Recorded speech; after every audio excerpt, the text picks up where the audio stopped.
It's such a pleasure to talk to you. Obviously, you've Thank been you. to the Middle East so many times now. So it's Morocco, it's Dubai, it's Abu Dhabi. Yeah. You're there all the time, aren't you? I am. It's always lovely to go back. I'm going back again towards the end of this year for Star Trek, so back to Dubai. So yeah, pleasure. Tell us about filming in Morocco. It was great. I had a really good time in Morocco. We filmed in Marrakesh, Casablanca, and Rabat, and stayed in some beautiful hotels. Managed to get out into Morocco and see a little bit of the, the Medina and stuff. And I've been there before anyway on holiday, so it was great to go back. I'd never been to Casablanca. That was incredible. What a city. Yeah, it's And, gorgeous. yeah, and Rabat I loved as well, even though we were only there for one day. So it was great, and the people were so welcoming. Everybody was so excited to see Tom. It was hilarious. Like, we had problems locking down the streets to do that car chase because it was filled with people going, Tom Cruise, Tom Cruise. I want a selfie, I want a selfie. I know, it was insane. But the welcome was so warm, and it was a pleasure to shoot there, yeah. Well, obviously here in Vienna today, all these films are all about... Feels like the Middle East. Yeah, it does. Hot. We came with the temperature.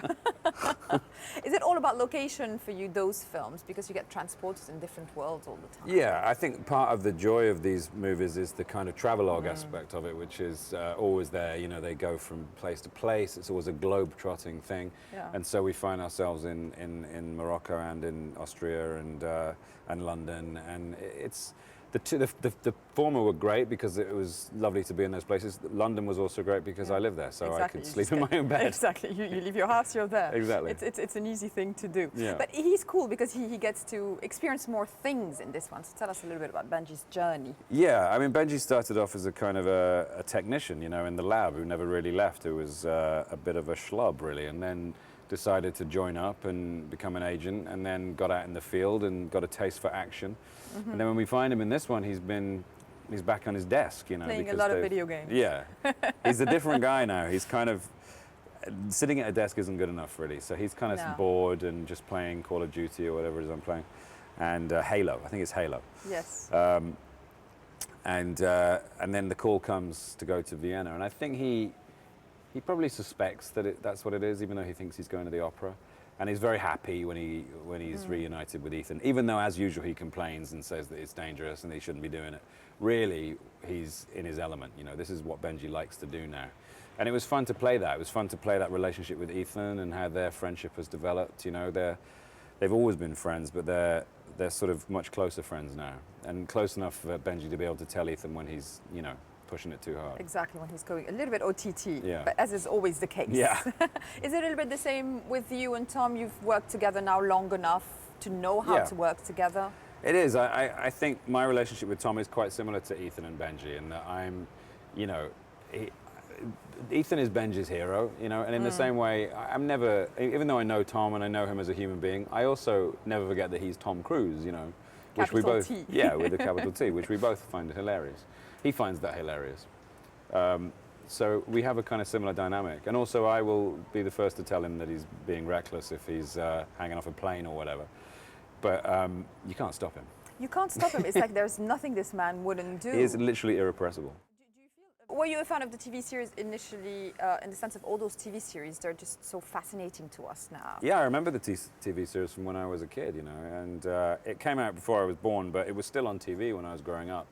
And I remember Martin Landau and Leonard Nimoy, of course, being in it, of Star Trek legend. See, your life always intertwines. I know, right? So it was quite brilliant to sort of become part of it. Obviously, it was reborn with the movies 20 years ago almost. And I watched those films. I saw every one of those at the cinema, and then suddenly I got the call to be in number 3, and here I am still.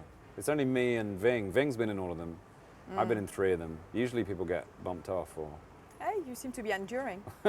Fingers crossed. It's a good one. And am I 6 in preparation? Yeah, absolutely. But you're such a busy man. I mean, obviously Star Wars, Star Trek, all these things. Were you fascinated by those films when you were growing up? Is it serendipitous for you that all of a sudden you're in them? Oh, absolutely, 100%. Yeah, it was my obsession when I was a kid. Film, and particularly films like Star Wars and Star Trek. They were films that I was fanatical about, and collected all the toys and the posters and the mugs and the lunchboxes.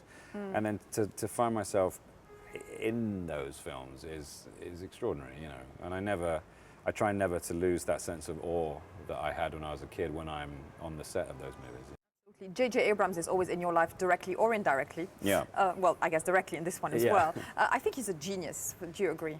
JJ's incredible, you know. He's such a force of nature, you know. His creativity seems boundless, and I feel very fortunate to count him as my friend and to have known him for as long as I have. It's because of JJ that I'm in Mission and Star Trek and Star Wars, and so he's literally made a lot of my dreams come true. So I love him very much, you know, as a friend and as a creative.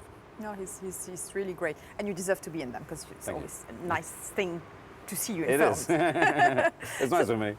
Who were your comedic and acting heroes growing up before all this became yours? Comedy-wise, I guess the sort of, you know, going right back to Laurel and Hardy and stuff from the black and white era, but also Monty Python and those guys who I got to work with recently, and actors, you know, Harrison Ford, who was a superhero of mine. Who's in Star Wars as well? Of course, yeah, and that's why. And you know, obviously the greats like De Niro and Pacino and people who really school us all on how to act. You know, I'm a big fan of craft and talent. It's something that I've always really valued.